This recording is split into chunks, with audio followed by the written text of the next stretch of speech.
Friends, ఈరోజు అయితే ఎర్ర తోటకూర వేపుడు చేస్తున్నానండి. మొన్న మార్కెట్కి వెళ్తే ఎర్ర తోటకూర ఇచ్చారండి.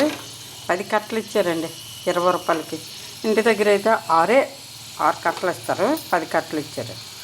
చక్కగా చూడండి, 10 కట్టలైనా ఇంత ఇంత కొత్తిమీర కట్టలాగా అయిపోయింది. ఇది తోటకూర వేపుడు చేస్తున్నాను. చారు పెట్టాను, పలసన చారు. అదేవిధంగా ఏంటంటే నాకు ముల్లంగలు కొంచెం కూరలా చేసుకొని తింటూ ఉంటానండి. ముల్లంగలు కూడా ఉడుకుతున్నాయి, అవి కూడా మీకు చూపిస్తాను.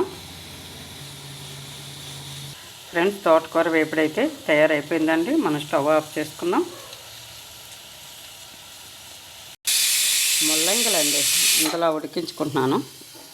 ఫ్రెండ్స్, సాయంకాలం అయితే అసలు ఏమీ చేయడానికి కూడా మనసు రావటం లేదండి. అందుకనేసే ఇప్పుడే కొంచెం కూర అన్నంతో నంచుకొని కొంచెం కూర చపాతీతో రాత్రికి ఉంచేస్తున్నానండి. ఓన్లీ చపాతీ చేసుకుంటే మనకి సరిపోతుంది. చపాతీకి బాయ్ అండి. లైక్ చేయండి ఫ్రెండ్స్, సపోర్ట్ చేయండి ఫ్రెండ్స్. బాయ్.